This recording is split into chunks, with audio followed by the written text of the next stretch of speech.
Israel ಪ್ರಧಾನಿ Benjamin Netanyahu ಅವರು Qatar ಪ್ರಧಾನಿ Sheikh Mohammed bin Abdul Rahman Al Thani ಅವರಿಗೆ ಫೋನ್ ಮಾಡಿ ಕ್ಷಮೆ ಯಾಚಿಸಿದ್ದಾರೆ. ಈ ಕರೆ ಅಮೆರಿಕದ ಶ್ವೇತಭವನದಿಂದ ಬಂದಿದ್ದು, ಆ ಸಮಯದಲ್ಲಿ ನೆತನ್ಯಾಹು ಅವರು ಯುಎಸ್ ಅಧ್ಯಕ್ಷ ಡೊನಾಲ್ಡ್ ಟ್ರಂಪ್ ಅವರೊಂದಿಗೆ ಮಾತುಕತೆ ನಡೆಸುತ್ತಿದ್ದರು ಎಂದು ಅಂತಾರಾಷ್ಟ್ರೀಯ ಸುದ್ದಿ ಸಂಸ್ಥೆ ರಾಯ್ಟರ್ಸ್ ವರದಿ ಮಾಡಿದೆ. ಅಂದಹಾಗೆ ಈ ಕ್ಷಮೆಯಾಚನೆಗೆ ಕಾರಣ ಸೆಪ್ಟೆಂಬರ್ 9ರಂದು ಕತರ್ ರಾಜಧಾನಿ ದೋಹಾದಲ್ಲಿ ಇಸ್ರೇಲ್ ನಡೆಸಿದ ವಾಯುದಾಳಿ. ಆ ದಾಳಿಯಲ್ಲಿ ಕತರ್ನ ಭದ್ರತಾ ಸಿಬ್ಬಂದಿಯೊಬ್ಬರು ಮತ್ತು ಕೆಲವರು ಮೃತಪಟ್ಟಿದ್ದರು. ಕತರ್ ಇದನ್ನ ಅಂತಾರಾಷ್ಟ್ರೀಯ ಕಾನೂನುಗಳ ಉಲ್ಲಂಘನೆ ಎಂದು ಖಂಡಿಸಿತು. ವಿನಾಕಾರಣ ಕತರ್ ಮೇಲಿನ ಇಸ್ರೇಲ್ ದಾಳಿಯನ್ನ ಹಲವು ರಾಷ್ಟ್ರಗಳು ಖಂಡಿಸಿದ್ದವು. ಅಲ್ಲದೆ ಈ ದಾಳಿ ವಿಚಾರವಾಗಿ ಅರಬ್ ಮತ್ತು ಇಸ್ಲಾಮಿಕ್ ರಾಷ್ಟ್ರಗಳ ತುರ್ತು ಸಭೆಯು ಕತರ್ನಲ್ಲಿ ನಡೆದಿತ್ತು.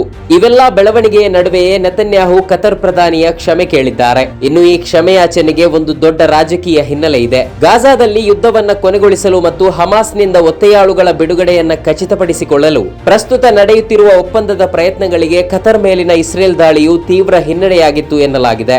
ಈ ದಾಳಿಯ ನಂತರ ಕತರ್ ಹಮಾಸ್ ಜೊತೆಗಿನ ಸಂಧಾನ ಮಾತುಕತೆಗಳಲ್ಲಿ ಮಧ್ಯಸ್ಥಿಕೆ ವಹಿಸಲು ನಿರಾಕರಿಸಿತ್ತು.